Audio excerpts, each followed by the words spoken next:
নমস্কাৰ সহজ উপায়েৰে ইংৰাজী শিকক এই সিৰিজটোৰ আজি ডে 6 হয় আজিৰ এই ডে 6ত মই আপোনালোকক ক'বলৈ যত্ন কৰিছো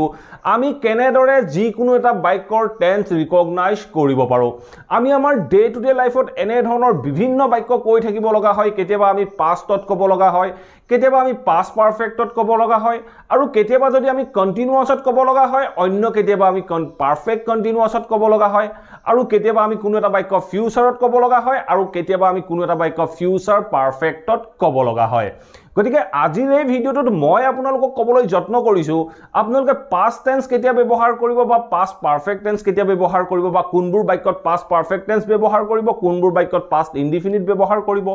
ঠিক তেনে ধৰণে কোনবোৰ বাক্যত আপোনালোকে কন্টিনিউয়াছ ব্যৱহাৰ কৰিব পাৰিব আৰু কোনবোৰ বাক্যত পাৰফেক্ট কন্টিনিউয়াছ ব্যৱহাৰ কৰিব লাগিব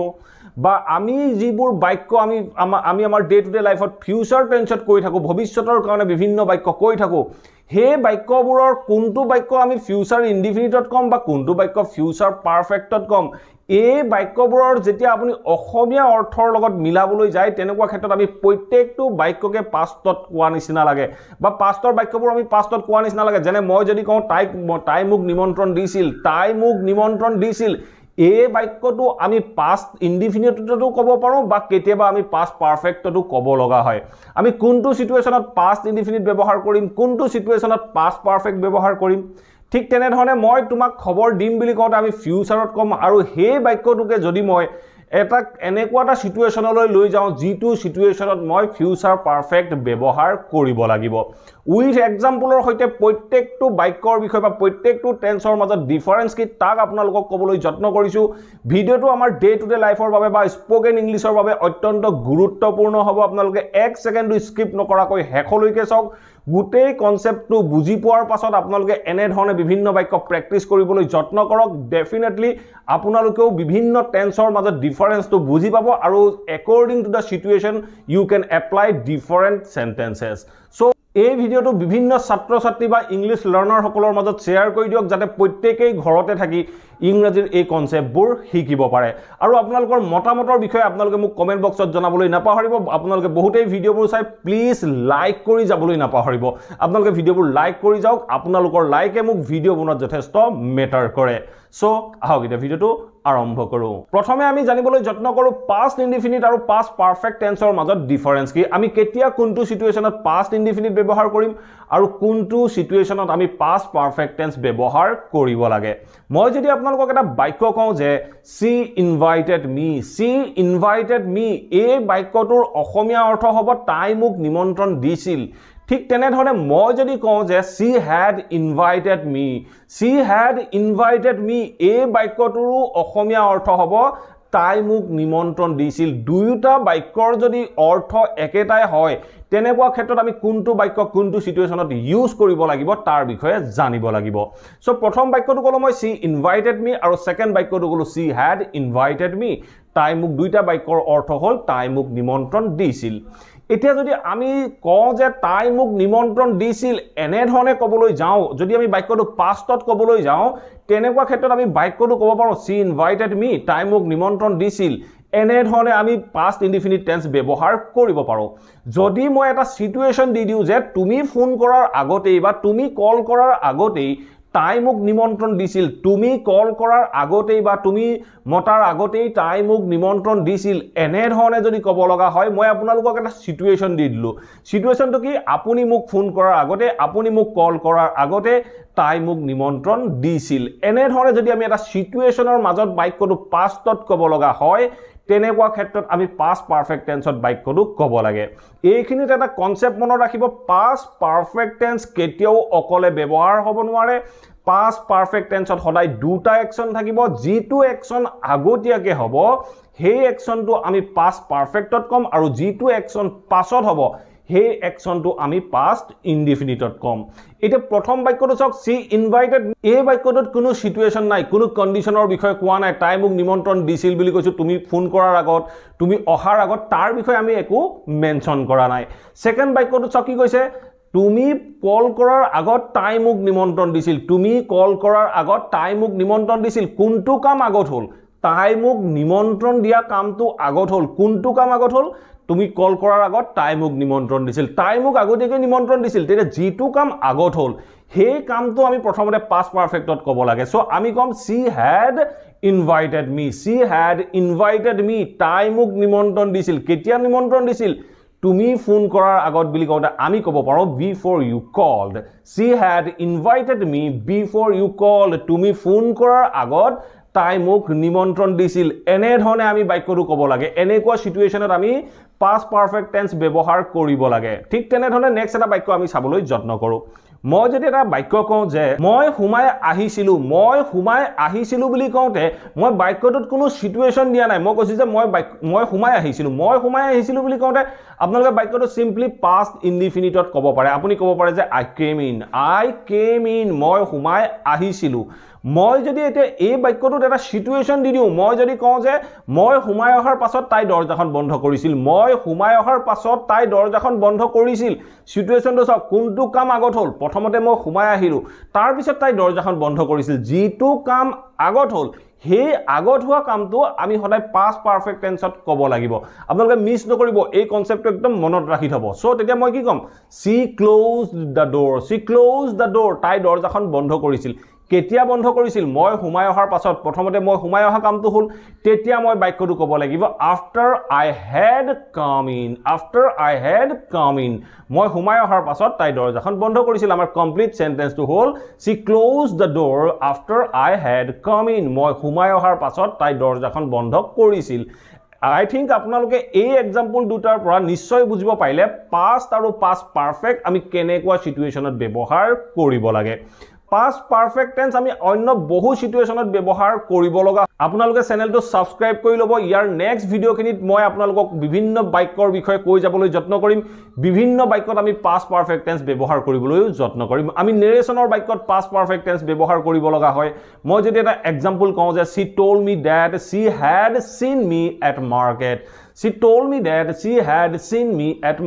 তাই মোক কৈছিল যে তাই মোক বজাৰত দেখিছিল মানে এই বাক্যটো চাওক তাই মোক দেখা কামটো আগতেই হৈছিল ন আগতে হলেহে তাই মোক ক'ব পাৰিব যে তাই মোক বজাৰত দেখিছিল তেনেকুৱা ক্ষেত্ৰত আমি বাক্যটো কলো she told me that she had seen me at market এনে ধৰণে আমি ক'ব পাৰো বা হাইপোথেটিক্যাল সেন্টেন্সটো আমি past perfect tense ব্যৱহাৰ কৰিব লগা হয় মই যদি এটা এক্সাম্পল কওঁ যে if you had given me the book I would have passed the exam যদি তুমি মোক কিতাপখন দিলাহেতেন মই এক্সামটো পাস কৰিলোহেতেন এনেকুৱা সিচুৱেচনটো আমি past perfect tense ব্যৱহাৰ কৰিব লগা হয় মই আপোনালোকক স্টেপ বাই স্টেপ এই ইউটিউব চেনেলটোৰ জৰিয়তে প্ৰত্যেকটো কনসেপ্ট অতি সহজ ভাষাত কৈ যাবলৈ যত্ন কৰিম আপোনালোকে মাত্ৰ এই ভিডিওবোৰ ৰেগুলাৰ চাই যাবলৈ যত্ন কৰিব এতিয়া আমি চাও প্ৰেজেন্ট পাৰফেক্ট আৰু past indefinite tenseৰ মাজত ডিফাৰেন্স কি আমি বিভিন্ন বাক্যত past indefinite ব্যৱহাৰ কৰো আৰু তেনে ধৰণৰ কিছুমান বাক্যত আমি প্ৰেজেন্ট পাৰফেক্টটো ব্যৱহাৰ কৰো আমি কোনটো বাক্যত প্ৰেজেন্ট পাৰফেক্ট ব্যৱহাৰ কৰিম আৰু কোনটো বাক্যত past indefinite ব্যৱহাৰ কৰিম তাৰ বিষয়ে জানিবলৈ যত্ন কৰো আমি যেতিয়া কোনো এটা বাক্য past indefiniteত কওঁ তেনেকুৱা ক্ষেত্ৰত আমি অতীতত কামটো কৰা বুজাব আৰু যদি আপুনি বুজাব বিচাৰে যে মই অকমান আগত কামটো শেষ কৰিলো এনে ধৰণে ক'ব বিচাৰে ধৰক ৰাতিপুৱা মই 9টা বজাত আপোনাক খুদিছো আপুনি breakfast কৰিলেনে have you taken your breakfast এনে ধৰণে যদি কওঁ আপুনি উত্তৰটো কি দিব মই ব্ৰেকফাষ্ট কৰিলো বুলি ক'ব নে মই ব্ৰেকফাষ্ট খাইছিলো বুলি ক'ব আপুনি ক'ব যে মই ব্ৰেকফাষ্ট কৰিলো বুলি কওঁতে মই কি বুজিম আপুনি অলপ আগত ব্ৰেকফাষ্ট কৰিলে এনে ধৰণে যেতিয়া বুজাবলৈ যাব আপুনি সেই কামটো অলপ আগত শেষ কৰিলে বুলি যেতিয়া বুজাব তেনেকুৱা ক্ষেত্ৰত আপোনালোকে present perfect tense ব্যৱহাৰ কৰিব পাৰে সো তেতিয়া মই কি কম I have taken breakfast মই ব্ৰেকফাষ্ট কৰিলো বা I have had breakfast মই ব্ৰেকফাষ্ট খালো এনে ধৰণে আমি প্ৰেজেন্ট পাৰফেক্ট টেন্স এই সিচুৱেচনটোত ব্যৱহাৰ কৰিব লাগে যেতিয়া আপুনি কামটো অলপ আগত হ'ল বুলি বুজাবলৈ যাব তেনেকুৱা ক্ষেত্ৰত প্ৰেজেন্ট পাৰফেক্ট ঠিক তেনে ধৰণে আৰু এটা এক্সাম্পল চাই লবলৈ যত্ন কৰো মই যদি এটা বাক্য কওঁ যে তাই চিঠিখন পঠালে ধৰক মই আপোনাক সুধিলো আমুক ছোৱালীজনীয়ে চিঠিখন পঠালেনে আমুক ছোৱালীজনীয়ে চিঠিখন পঠালেনে বুলি সুধিছো আপুনি মোক কৈছে যে হয় তাই চিঠিখন পঠালে তাই পঠালে বুলি আপুনি কেতিয়া ক'ব যেতিয়া ছোৱালীজনীয়ে অলপ আগত কামটো শেষ কৰিলে এনে ধৰণে বুজাইছে তেতিয়া আপুনি ক'ব হয় তাই চিঠিখন পঠালে আপুনি তেনেকুৱা ক্ষেত্ৰত কেতিয়াও নকয় যে তাই চিঠিখন পঠাইছিল বুলি নকয় সো তেনেকুৱা ক্ষেত্ৰত আপুনি যেতিয়া পঠালে বুলি ক'ব অলপ আগত কামটো শেষ কৰিলে বুলি ক'ব তেনেকুৱা ক্ষেত্ৰত আপুনি প্ৰেজেন্ট পাৰফেক্ট টেন্স ব্যৱহাৰ কৰক তেতিয়া আপুনি বাক্যটো ক'ব পাৰে yes she has sent the letter হয় তাই চিঠিখন পঠালে এনেকুৱা সিচুৱেশ্যনত প্ৰেজেন্ট পাৰফেক্ট ব্যৱহাৰ কৰক এতিয়া চাও আমি কন্টিনিউয়াস আৰু পাৰফেক্ট কন্টিনিউয়াস টেন্সৰ মাজত ডিফাৰেন্স কি আমি বিভিন্ন বাক্যত কন্টিনিউয়াস আৰু পাৰফেক্ট কন্টিনিউয়াস টেন্স ব্যৱহাৰ কৰি থাকিব লগা হয় মই এটা এক্সাম্পলৰ মাধ্যমেৰে আপোনালোকক বুজাই লবলৈ যত্ন কৰো মই যদি এটা বাক্য কওঁ যে মই টিভি চাই আছো বুলি কওঁতে আপুনি প্ৰেজেন্ট কন্টিনিউয়াসত ক'ব আৰু যদি হে বাক্যটোকে আপুনি ক'বলৈ যায় যে মই 2 ঘণ্টা ধৰি টিভি চাই আছো মই ৰাতিপুৱাৰ পৰা টিভি চাই আছো এটা টাইমৰ পৰা আপুনি যেতিয়া কামটো কৰি আছো বুলি ক'ব তেনেকুৱা ক্ষেত্ৰত আপুনি পাৰফেক্ট কন্টিনিউয়াস টেন্স ব্যৱহাৰ কৰিব লাগিব পাষ্টত কৰি আছিলো বুলি বুজালে পাষ্ট পাৰফেক্ট কন্টিনিউয়াস আৰু প্ৰেজেন্টত কৰি আছো বুলি কওঁতে আপুনি প্ৰেজেন্ট পাৰফেক্ট কন্টিনিউয়াস টেন্স ব্যৱহাৰ কৰিব পাৰে সো মই বাক্যটো কি কলো মই টিভি চাই আছো বুলি কওঁতে আমি কন্টিনিউয়াসত কম আই এম ওয়াচিং টিভি বা I am watching a movie কৰি ললো মই I am watching a movie মই এখন সিনেমা চাই আছো বুলি কৈছো যদি এই বাক্যটো মই পাষ্টত কওঁ তেতিয়া মই কি কম এম টু মই সিম্পলি পাস কৰি দিম তেতিয়া মই কম আই ওয়াচ ওয়াচিং এ মুভি মই এখন সিনেমা চাই আছিলো এতিয়া মই সব এই যেটো নেক্সট বাক্যটোত মই কি কৈছিলো যে মই ৰাতিপুৱাৰ পৰা এখন সিনেমা চাই আছো বা মই ৰাতিপুৱাৰ পৰা টিভি চাই আছো মই ৰাতিপুৱাৰ পৰা খেলি আছো এনে ধৰণে জিমানবোৰ বাক্য কয় এই বাক্যবোৰৰ পিছত যদি আপুনি এটা টাইম লগাই দিয়ে এটা টাইমৰ পৰা কামটো কৰি আছো বুলি কয় তেনেকুৱা ক্ষেত্ৰত আপুনি এই কন্টিনিউয়াস টেন্সৰ বাক্যবোৰৰ পাছত আপুনি টাইমটো লগাব নোৱাৰে যদি আপুনি বাক্যটোৰ হেকত ইমান সময়ৰ পৰা ইমান সময় ধৰি এনে ধৰণে কবলৈ যাব যদি বাক্যটোৰ হেকত আপুনি টাইম ফ্ৰেমটো ইউজ কৰে তেনেকুৱা ক্ষেত্ৰত আপুনি সদায় পাৰফেক্ট কন্টিনিউয়াস টেন্সে ব্যৱহাৰ কৰিব লাগিব ইয়াৰ আগৰ ভিডিওটোত মই আপোনালোকক কৈ আহিছিলো যে ষ্টেট অফ বিইংৰ বাক্যবোৰত যদি আমি এটা টাইম ফ্ৰেম লগাব লগা হয় মই যদি কওঁ যে ৰাতিপুৱাৰ পৰা মই ৰুমত আছো এনে ধৰণৰ বাক্যবোৰ যেতিয়া আমি ৰাতিপুৱাৰ পৰা বুলি ক'ব লগা হয় তেনেকুৱা ক্ষেত্ৰত আমি প্ৰেজেন্ট পাৰফেক্ট টেন্স ব্যৱহাৰ কৰিছিলো এই ঠিক তেনে ধৰণে এই যিবোৰ বাক্যত এটা ভাৰ্ব থাকে আৰু কামটো কন্টিনিউয়াসত দেখায় তেনেকুৱা ক্ষেত্ৰত আমি প্ৰেজেন্ট পাৰফেক্ট কন্টিনিউয়াস টেন্স ব্যৱহাৰ কৰো আৰু তাৰ পিছত আমি টাইমটো ব্যৱহাৰ কৰো মই বাক্যটো কি কলো মই ৰাতিপুৱাৰ পৰা এখন সিনেমা চাই আছো বুলি কওঁতে আপুনি ক'ব লাগিব I have been watching a movie since morning I have been watching a movie since morning এই কন্টিনিউয়াস টেন্সৰ মাজত এইটোৱে ডিফাৰেন্স এই ডিফাৰেন্সটো বাক্যবোৰ ব্যৱহাৰ কৰিবলৈ যোৱাৰ আগত আমি ভালদৰে বুজি পাব লাগিব কোনটো বাক্যত আমি কোনটো টেন্স ব্যৱহাৰ কৰিব লাগে ঠিক তেনে ধৰণে মই যদি অন্য এটা বাক্য কওঁ যে তাই তোমাৰ বাবে অপেক্ষা কৰি আছে তাই তোমাৰ বাবে অপেক্ষা কৰি আছে তাই অপেক্ষা কৰি আছে বুলি কওঁতে আপুনি কি ক'ব তাই অপেক্ষা কৰি আছে কোনো সিচুৱেশ্যন নাই কোনো টাইমৰ কথা মই উল্লেখ কৰা নাই তেতিয়া আপুনি ক'ব পাৰে she is waiting for you তাই তোমাৰ বাবে অপেক্ষা কৰি আছে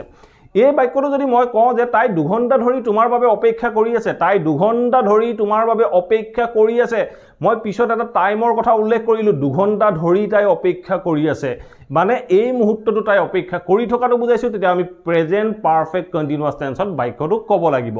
তেতিয়া আমি ক'ব লাগিব she has been waiting for you for 2 hours she has been waiting for you for 2 hours তাই তোমাৰ বাবে 2 ঘণ্টা ধৰি অপেক্ষা কৰি আছে she has been waiting for you for 2 hours এতিয়া চাও আমি ফিউচাৰ ইনডিফিনিট আৰু ফিউচাৰ পাৰফেক্টৰ মাজত ডিফাৰেন্স কি আমি আমাৰ ডে টু ডে লাইফত এনে ধৰণৰ বিভিন্ন বাক্য কৈ থাকো যে মই তোমাক খবৰ দিম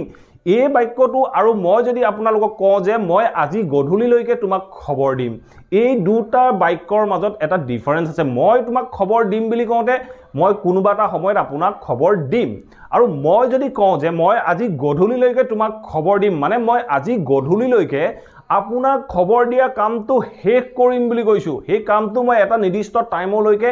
কমপ্লিট কৰিম বুলি কৈছো তেনেকুৱা এই দুটা সিচুৱেশ্যনত আমি ফিউচাৰ ইনডিফিনিট আৰু ফিউচাৰ পাৰফেক্ট টেন্স ব্যৱহাৰ কৰিব লাগে আমি এই বাক্যটোকে ফিউচাৰ ইনডিফিনিট আৰু ফিউচাৰ পাৰফেক্টত ব্যৱহাৰ কৰি চাবলৈ যত্ন কৰো মই বাক্যটো কি কলো মই তোমাক খবৰ দিম বুলি কওঁতে আমি ফিউচাৰ ইনডিফিনিটত কম মই কোনো টাইমৰ কথা কোৱা নাই তেতিয়া মই বাক্যটো ক'ব লাগিব I will inform you মই তোমাক খবৰ দিম এতিয়া যদি মই কওঁ যে মই আজি গধূলিলৈকে তোমাক খবৰ দিম এই বাক্যতে কি কৈছে মই গধূলিলৈকে আপোনাক খবৰ দিয়া কামটো কমপ্লিট কৰিম ফিউচাৰ পাৰফেক্ট পাৰফেক্ট মানে কি পাৰফেক্ট মানে সম্পূৰ্ণ হোৱা কাম সো মই বাক্যটো কৈছো মই আজি গধূলিলৈকে আপোনাক খবৰ দিম গধূলিলৈকে খবৰ দিম কামটো শেষ কৰিম তেতিয়া মই ফিউচাৰ পারফেক্টত কবলৈ গলে মই বাক্যটো কব লাগিব I will have informed you by this evening I will have informed you by this evening মই আজি গধূলিলৈকে তোমাক বা আপোনাক খবৰ দিম আজি গধূলি লৈকে বুলি কওঁতে আমি বাই প্ৰিপজিশনৰ পিছত টাইমটো ব্যৱহাৰ কৰিলে হেই সময়টো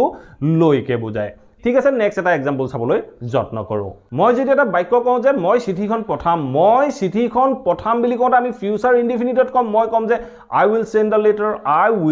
the letter মই কোনো টাইমৰ কথা উল্লেখ কৰা নাই বাক্যটোৰ শেষত মই যদি এই বাক্যটোকে এনে ধৰণে কওঁ যে মই অহা কালিলৈকে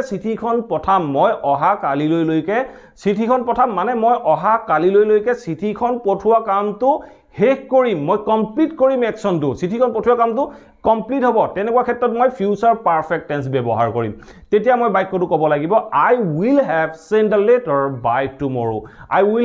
the letter by tomorrow মই অহা কালিলৈকে চিঠিখন পঠাম এনেকুৱা ক্ষেত্ৰত আমি ফিউচাৰ পাৰফেক্ট টেন্স ব্যৱহাৰ কৰিলো আশা কৰো এই ভিডিওটোৰ পৰা আপোনালোকে নিশ্চয় বুজিব পাৰিলে বিভিন্ন টেন্সৰ মাজত ডিফাৰেন্স কি আৰু কোনটো সিচুৱেচনত আমি কোনটো টেন্স ব্যৱহাৰ কৰিব লাগে যদি এই ভিডিওটো ভাল পালে প্লিজ ভিডিওটো লাইক কৰক আৰু সকলোৰে মাজত শেয়াৰ কৰি দিয়ক যাতে অসমৰ প্ৰত্যেকজন লাৰ্নাৰছে ঘৰতে থাকি ইংৰাজীৰ এই কনসেপ্টবোৰ সহজে বুজিব পাৰে আৰু যদি আপোনালোকৰ কিবা টপিক আছে কিবা কোৱেশ্চন আছে then let me know in the comment box below মই আপোনালোকৰ টপিক বা কোৱেশ্চনবোৰৰ ওপৰত ভিডিও প্ৰস্তুত কৰিবলৈ যত্ন কৰিম আৰু যদি চেনেলটো সাবস্ক্ৰাইব কৰা নাই সাবস্ক্ৰাইব কৰি লৈ অল নটিফিকেশন অন কৰি ল'ব মই আপোনালোকৰ বাবে এনে ধৰণৰ ভিডিও ৰেগুলাৰ আপলোড কৰি থাকিব লৈছো আপোনালোকে নটিফিকেশন পাব আৰু ভিডিওবোৰ চাব পাৰিব thank you for watching this video have a nice day